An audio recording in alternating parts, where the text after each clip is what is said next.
Devotionals with Pastor Scott. Hello everyone, Pastor Scott here. We are starting this new series, Couch Devotionals with Pastor Scott. It's going to be a quick little 5-minute thing that we can do in the morning, a devotional we can do in our morning activities to help us prepare for the day and to center ourselves on Scripture. We're going to be doing this throughout the book of Exodus, and we'll be basically going from the very first chapter to the end, skipping a few every now and then as we follow the story of the Israelite people through Exodus. And this is going to coincide with the services that we're going to be doing on Sunday. So, our first Sunday, or our first devotional together here today, is going to be on Exodus chapter 1, verses 1 through 14. So I'll go ahead and read that, and then kind of give a little discussion points. We have some other reading that we're going to bring in, and then leave us with some questions to ponder throughout the day. So let us get into it. The reading today is Exodus 1, verses 1 through 14. These are the names of the sons of Israel who came to Egypt with Jacob, each with his household: Reuben, Simeon, Levi, and Judah, Issachar, Zebulun, and Benjamin, Dan and Naphtali, Gad and Asher. The total number of people born to Jacob was 70. Joseph was already in Egypt. Then Joseph died, and all his brothers, and that whole generation. But the Israelites were fruitful and prolific. They multiplied and grew exceedingly strong, so that the land was filled with them. Now a new king arose over Egypt who did not know Joseph. He said to his people, "Look, the Israelite people are more numerous and more powerful than we. Come, let us deal shrewdly with them, or they will increase, and in the event of war, join our enemies and fight against us and escape from this land." Therefore they set taskmasters over them to oppress them with forced labor. They built supply cities, Pithom and Ramses, for Pharaoh, but the more they were oppressed, the more they multiplied and spread, so that the Egyptians came to dread the Israelites.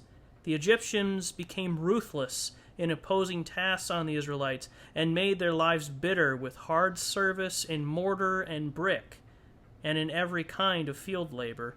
They were ruthless in all the tasks they imposed on them.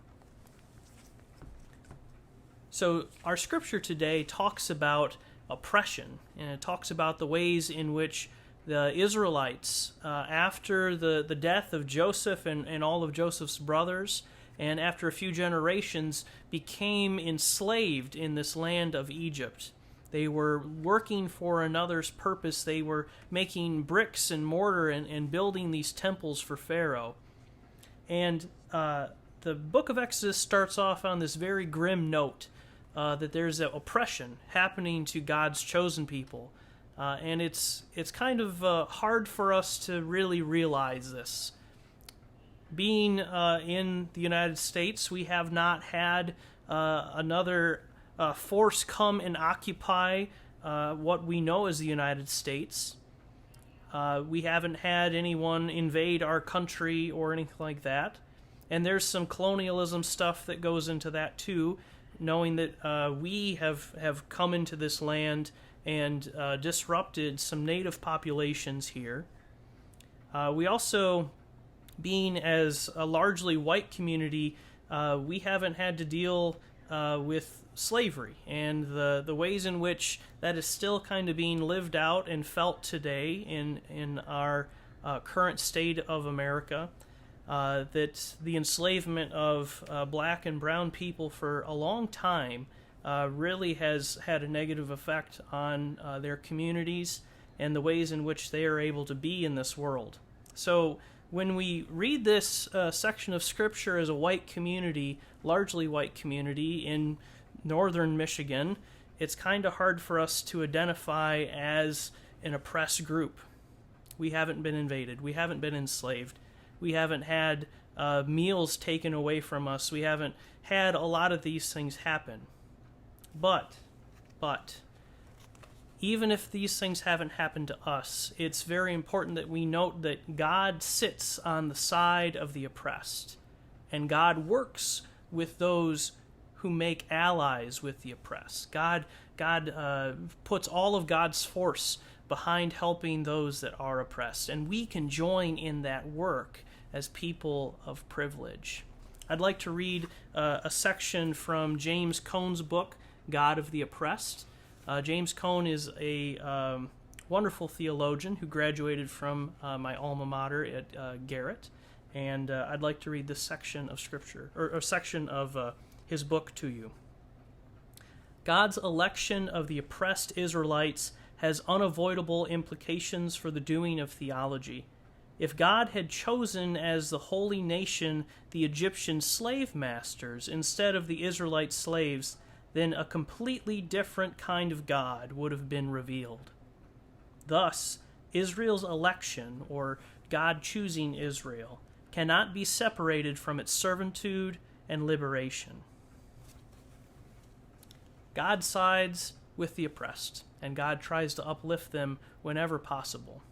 So the questions today that we can ponder: what people group do you think is oppressed today?